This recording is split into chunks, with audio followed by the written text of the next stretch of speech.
วันนี้แม่ก็มาทำรวมมิตรพริกแกงทะเลนะคะ จับ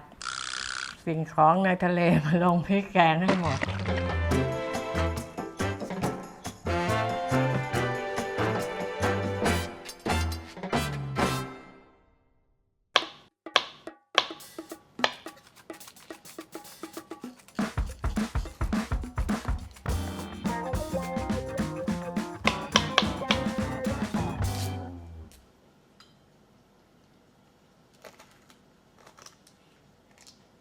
แม่ก็เอาของทะเลมาหลาย ๆ อย่างมีปลาหมึก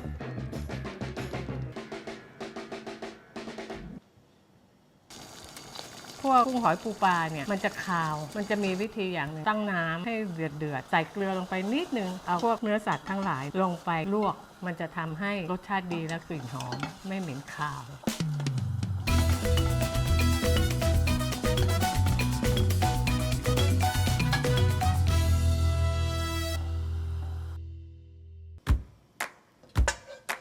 พริกแกงผัดกับน้ำมันนิดหน่อยอย่าใช้ไฟแรงใช้ไฟกลาง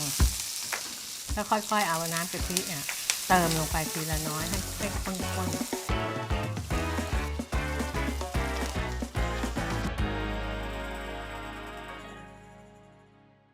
เติมเครื่องปรุง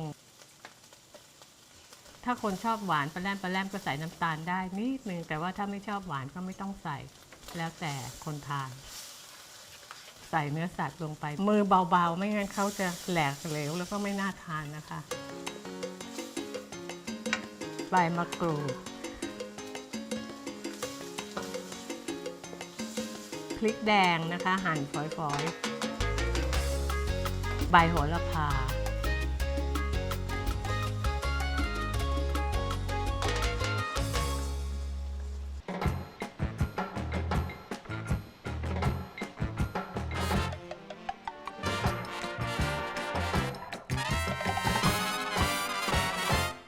รวมมิตรพริกแกงทะเลเจ้าประจำมาชิมแล้ว อันนี้ชุดคือไปหาปลาหาปูหากุ้งครับแม่ เป็นนกไหม ไม่มีครับแม่เป็นโดดลงไปเลยครับ พร้อมชิมครับแม่ ชิมเลยครับ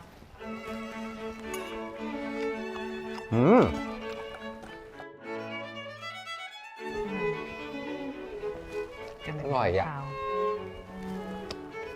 อร่อยจริงอาหารทะเลจริงๆด้วย อร่อยไม่คาวเลยครับแม่รสชาติโอ้ยเผ็ดโอ้ยร้อนหัว